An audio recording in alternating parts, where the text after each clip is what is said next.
Take a moment to read the question.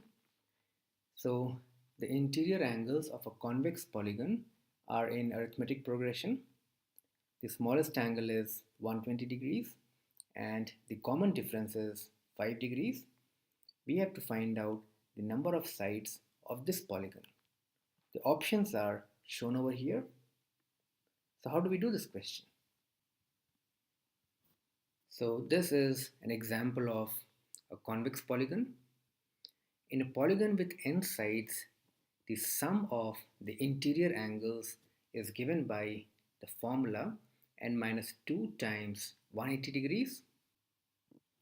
Now the first angle is 120 degrees and the common difference is 5 degrees. So we can say that n minus 2 times 180 degrees should be equal to this expression.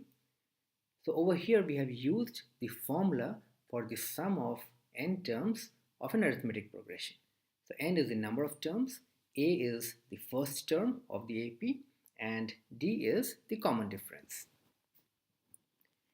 So this can now be simplified like this, which can be further written as n by 2 times 235 plus 5n.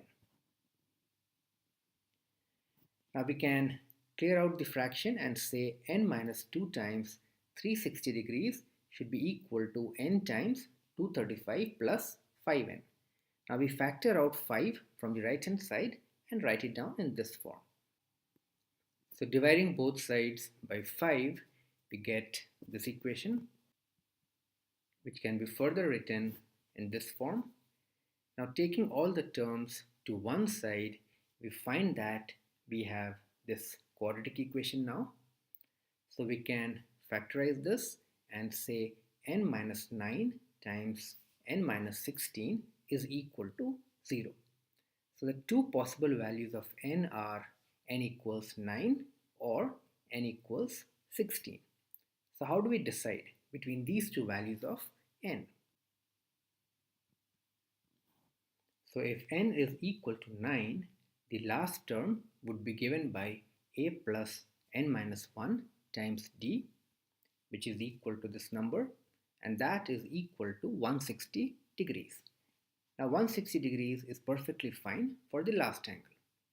On the other hand, when n is equal to 16, the last angle would turn out to be equal to 120 plus 15 times 5, which is equal to 195 degrees, which is more than 180 degrees, and therefore the polygon would no longer be convex.